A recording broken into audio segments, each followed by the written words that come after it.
Biz böyük entuziazmla İstanbul prosesi keçirməktəyik. Rusiya ilə Ukrayna arasında. Onların hər ikisi bizim qonşumuzdur.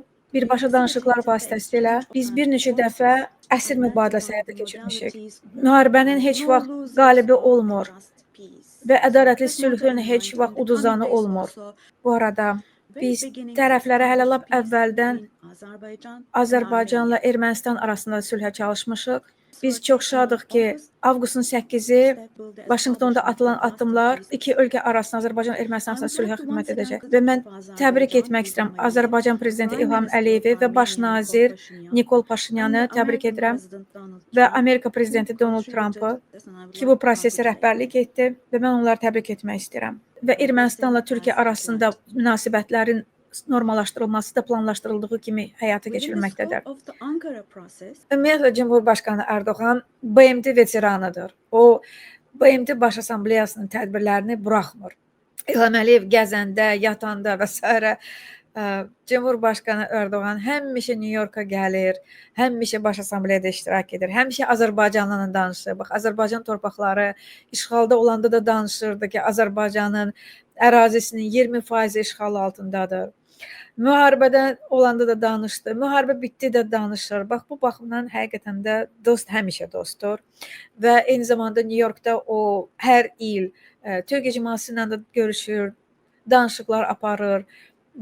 Yəni seçicilərlə görüşür. Bilirsiniz, seçilən liderlər məhz belə işləyirlər. Çünki onlar üçün əhəmiyyətlidir ki, onun seçicisi onun haqqında nə düşünür, onunla ünsiyyəti olsun, onun fikrini qazana bilsin, rəğbətini qazansın. Yəni bu baxımdan əlbəttə ki, nümunəvidir. Cumhurbaşqanı Erdoğanın hər il New York BMT sessiyasına bu qədər əhəmiyyət verməsi çox əhəmiyyətlidir. O Türkiyə deməli nümayəndə heyətinin tərkibində görüşlər keçirir, özü görüşlərə gedir, qəbullar edir və s. və axır. Baxın, İlham Əliyev ümumiyyətlə gəlmir, gələndə külfəti ilə gəlir. Bu özü də bir biabırçılıq. Sonra görüşlər, mən baxdım İlham Əliyevin New Yorkdakı görüşlərinə, böyük investisiya şirkətlərindən görüşüb. Dostlar, burada böyük bir şey yoxdur. Əvvəla bu investisiya şirkətləri, özdə rus sayağı yazırlar ki, onların xahişi ilə təşkil olunub. Yəni, ümumiyyətlə, onun xahişi ilə, kimin xahişi ilə, kimin təşəbbüsü ilə görüş təşkil olunub, bu Rusiyanın dəstək xəttidir. Mən başqa bir ölkə tanımıram ki, onlar desinlər ki, filan kəsin təşəbbüsü ilə görüş keçirlər. Məsəl üçün, bu ona bənzəyir ki, bir nəfər sizə deyir ki, görüşə bilərəm, hə, deyirsən, getdim görüş. Sonra da başqa, üçüncü adama deyirsən ki, o istədi, ona görə mən getdim. Bu sənin haqqında nə deyir? Yəni, əgər sən qərarını vermisənsə görüşə getməyə, sən artıq görüşün iştirakçısısan, vəssalam. Ki bu investisiya şirkəti özü istədi, ona görə mən İlham Əliyev onu qəbul etdim. Bu bir nonsensdir. Qərar verəndə elə qərar vermək lazımdır ki, əgər pisdirsə, getmə bu görüşə. Yaxşıdırsa, bundan dövlət nələrsə qazanırsa, dövlət maraqları xeyirdirsə, qərarını ver və get görüşə.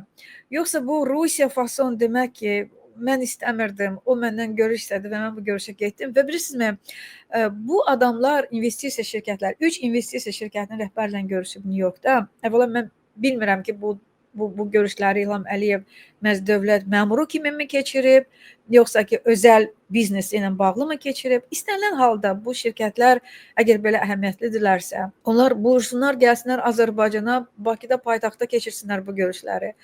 BMT-yə buna görə gəlmirsən ki, investisiya şirkətindən görüş keçir. BMT-yə gəlirsən ki, diplomatik danışıqlarda iştirak edəsən, ölkənin gələcəyi ilə bağlı, sülhlə bağlı. Bu şəkillər paylaşılıb. Arxada görürsünüz Leyla Əliyeva. Yenə burada görürsünüz İlham Əliyev, Mehriban Əliyeva, Leyla Əliyeva, Arzu Əliyeva. Bütün külfət oradadır. Toy məclisidir bu, ad günüdür, haraya gəliblər. Yəni, söhbət prezident, vitse-prezident və onların uşaqlarından gedir. Əslində, bu cür tədbirlərə şəkil min sözə bərabərdir. Yəni, Azərbaycan nümayəndə heyətini görün kimlər təmsil edir. İlham Əliyev, Mehriban Əliyeva, Arzu Əliyeva, Leyla Əliyeva, sonra Xarici İşlər Naziri və Hikmət Hacıyev. Bax, budur bizim nümayəndəmiz. Yəni, 6 nəfərdən 6 yer var Azərbaycana və 6 nəfərin 4-ü bir ailəyə mənsubdur.